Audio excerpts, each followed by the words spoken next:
Hey, let's do a review of this Journey into Mystery, number 517 from 1998, featuring the Black Widow. And it's really weird because Journey into Mystery, what was that, a Thor comic? Or how Thor got his start? I don't know the connection. I don't know what's going on here. Why is it number 517? I'm pretty sure it stopped. It became Thor. Did Thor just cease to exist? And I don't know. Somebody tell me below. Web of Intrigue. The reason I bought this comic book was actually the number 519, which I may do later. Had a really cool cover, and this one's really cool too. It's kind of like that 1996 anime look that X-Men was going for, but more refined. It's a very good art in my opinion. It did this weird thing where it had a fold-out cover that kind of gave you a backstory of what happened already. Okay, the wind is really not cooperating with me. It's mostly going to be told from this old woman's perspective who was kidnapped by bank robbers. Her and this other girl right here were the 2 out of the 7 that went along for the ride and the getaway. And they said, are you going to let them go when you get to the border? Probably. They drove off, and look at this. Went instantly in the Marvel Superheroes pop-up game. Pop-up game? I don't think about a pop-up game. That sounds weird. So this is back right before, well, I want to say right before the internet, but right on the cusp of the internet, because look, there was a website called marvel.com. It was really weird to see websites on comic books, but I guess this became more of a standard later on.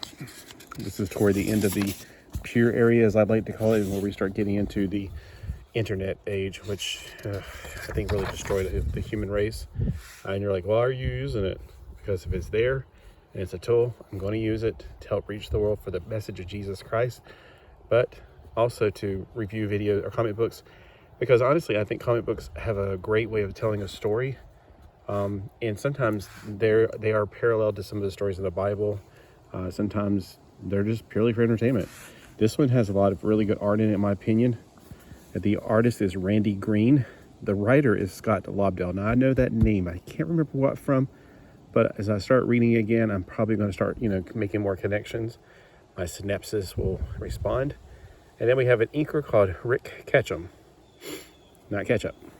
So basically, Black Widow unveils herself. She was the girl they kidnapped. See her right here, looking all scared and stuff.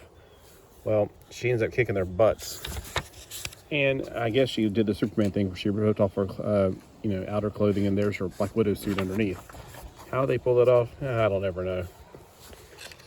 But yeah, she goes pretty much full ballistic, because when she was with them, she found out not only were they going to rob the bank, but they left something behind, a little sneaky little thing behind called a bomb. So she's being apprehended by this young looking cop that's, like I said, chicken. He's a little bit afraid of her. And he's like, don't sting me. And she's like, I'm not stinging you. He's blasting the wall. And found out that's where the bomb is, so she's trying to close the safe and save everybody. And he didn't realize that, of course. Now, toward the end, while the SBI or FBI or whatever the heck it is talking to the woman, she's finding out some things that she didn't know before, because Natasha Romanoff, the Black Widow, before the FBI guy got there, she came by a little bit earlier to do her own investigation. Sonic the Hedgehog. It was Sega Saturn. Oh, that was a great system. Kind of hated giving it up, but I can't have everything. All right. She actually whistled her way into the room where he is actually following behind. Her son, unfortunately, was in part of some terrorist gang. I hate when I see the American flag in connection to a terrorist gang, because it makes me feel like they're really laying on the liberalism here. It's like, come on, people. Terrorists aren't loving America. If they love America, they wouldn't be trying to destroy America. So yeah, this is a played out thing that it gets on my last nerves, but whatever. I'm here to read, here to enjoy, and also I can always flip the script, apply it to something else could be on her wall. I'm not going to go into details, because I'm not here to offend anybody. I'm here just to put down the concept that if they're pro-America, that doesn't make a connection to me. That just really ticks me off.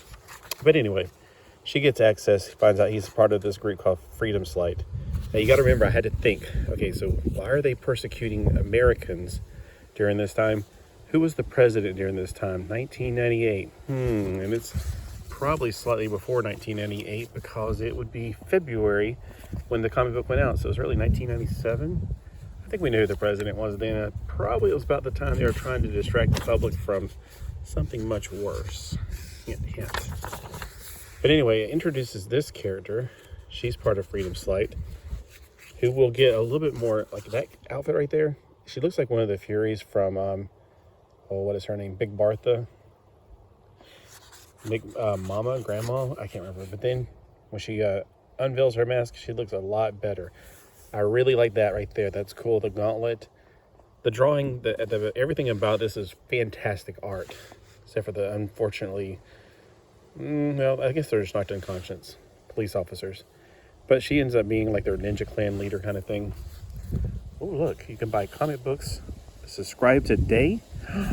One title for $21.97. That's over $1 each. That's a little expensive for a comic, I would imagine. All right, well, anyway, it's really, really windy out here. So if you see me struggling to keep the pages down, that's why. And she's basically just giving out her little details. It keeps showing a Black Widow up in the corner for some reason. I'm not sure if that has anything to do with anything.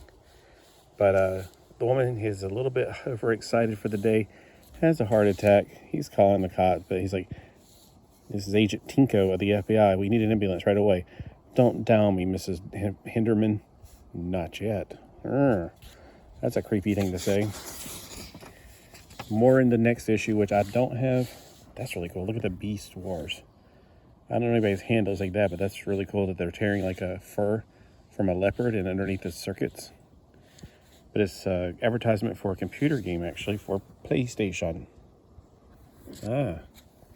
Very interesting. Survival of the fittest. And then let's look at the other advertisement. Gross is good. Grossology. So I miss these ads. I wish they'd put these in modern comic books and make the paper better paper like this instead of that shiny, crappy stuff that you can't see in the, if you're in artificial lighting, it makes it hard to read. Because this makes it less expensive. How much was this comic book, by the way? $1.99. See, and if you can get comic books down to that price again, more people will pick them up and read them.